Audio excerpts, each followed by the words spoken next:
وَرَتِّلِ الْقُرْآنَ تَرْتِیلًا، اور قرآن پاک کو خوب ٹھہر ٹھہر کے پڑھو۔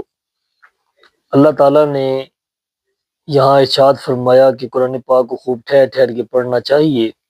حضرت علی رضی اللہ تعالیٰ عنہ سے پوچھا گیا کہ یہ ترتیل کیا ہے، یہ ٹھہر ٹھہر کے پڑھنا کیا ہے؟ تو ہم نے فرمایا تجوید الحروف ہوا و معرفت الوقوف، یعنی تجوید کا جاننا اور اس کے رموز و اوقاف کا جاننا، یہ کیا ہے؟ ترتیل ہے، خوب ٹھہر ٹھہر کے پڑھنا ہے۔ رسول اللہ صلی اللہ علیہ وسلم نے ارشاد فرمایا من لم یتغن بالقرآن فلیس منا، جس نے قرآن پاک اچھے انداز میں نہیں پڑھا وہ ہم میں سے نہیں ہے۔ لکل شیء حلیہ وحلیۃ القرآن حسن الصوت، حضور نے ارشاد فرمایا کہ ہر چیز کا کوئی نہ کوئی زیور ہوتا ہے، اور قرآن پاک کا زیور اچھی آواز ہے۔ قرآن پاک جب نازل کیا گیا تو اللہ تعالیٰ نے فرمایا کہ الذین آتیناہم الکتاب یتلونہ حق تلاوتہ، وہ لوگ جن کو ہم نے قرآن پاک دیا وہ اس کی تلاوت اس طرح کرتے ہیں جس طرح تلاوت کرنے کا حق ہے۔ جیسا کہ میں نے آپ کے سامنے پیش کیا کہ فرمایا حق کیسے ہے، فرمایا وَرَتِّلِ الْقُرْآنَ تَرْتِیلًا، اور قرآن پاک کو خوب ٹھہر ٹھہر کے پڑھو۔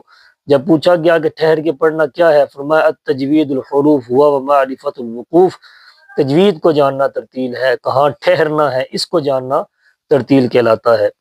پوچھا گیا کہ قرآن پاک جو ہے وہ کتنی عظیم کتاب ہے، اس کے بارے میں رہنمائی فرمایا من لم خیرکم من تعلم القرآن وعلمہ، جس نے قرآن پڑھا دوسروں کو پڑھایا وہ سب سے بہترین تم میں سے ہو جائے گا۔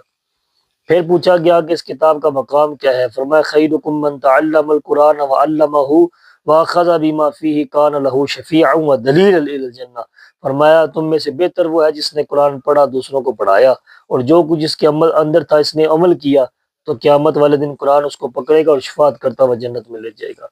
من زاد حرفا فی القرآن او نقص منہ او بدل بحرف متعمدا فقد کفر، فرمایا جس نے قرآن پاک کا لفظ جان بوجھ کے بڑھا دیا یا گھٹا دیا، یا زبر کو زیر سے یا زیر کو پے سے بدلا، متعمدن جان بوجھ کے، فقط کفر تو اس نے کفر کیا۔ کتنی ایسی باتیں ہیں۔ حضور نے فرمایا رب قارئ للقرآن والقرآن یلعنہ، بہت سے قاری ہیں قرآن پڑھنے والے ایسے ہیں جب وہ قرآن پڑھتے ہیں تو قرآن پر لعنت بھیجتا ہے۔ دو تفسیرات اس کی ملتی ہیں محدثین کرام میں۔ ایک کہتے ہیں کہ اس کا مطلب یہ ہے کہ ایک بندہ جھوٹا ہے اور تلاوت کرتا ہے اور قرآن کہتا ہے لعنت اللہ علی الکاذبین، جھوٹے بھی اللہ کی لعنت، تو وہی جھوٹا تو قرآن پر لعنت بھیج رہا ہے۔ دوسری بات کی کہ وہ لوگ جو قرآن کو اچھے طریقے سے پڑھ نہیں سکتے، قرآن کو جو جیسے پڑھنے کا حق ہے ویسے وہ پڑھ نہیں سکتے، کس طرح پڑھنا ہے، کون سا حرف موٹا کرنا ہے، کون سا باریک کرنا ہے، کون سا لمبا کرنا ہے، کون سا چھوٹا کرنا ہے، کون سی مد ہے، مستعلیہ ہے، مستفیلہ ہے، اس میں کون کون سی صفات پائی جا رہی ہیں، مد کون سی مدات پائی جا رہی ہیں، مد لازم اگر ہے تو اس کی کیا کیا جو ہے وہ آگے قسمیں بنتی ہے۔ اسی طرح پڑھتے جاتے ہیں۔ مدینہ شریف کے اندر ایک عورت کا بچہ رو رہا تھا اور پاس ایک اجمی ہمارے جیسا نوجوان ایک قرآن پاک پڑھ رہا تھا، تو اس عورت نے اپنے بچے سے کہا کہ بیٹا چپ کر جاؤ ورنہ تمہارا میں وہ حشر کروں گی جو یہ بندہ قرآن کا کر رہا ہے۔ اللہ اکبر، آپ سوچ سکتے ہیں کہ وہ کس حد تک جو ہے وہ قرآن پاک کے ساتھ وہ چھیڑ چھاڑ کر رہا ہوگا۔ پتہ ہی کوئی نہیں ہم کیا پڑھ رہے ہیں کیا نہیں پڑھ رہے، فرق ہی ہم لوگ نہیں کر سکتے، ہم لوگوں میں فرق ہی نہیں ہے کسی قسم کا، تو ہم لوگ کیا پڑھیں گے۔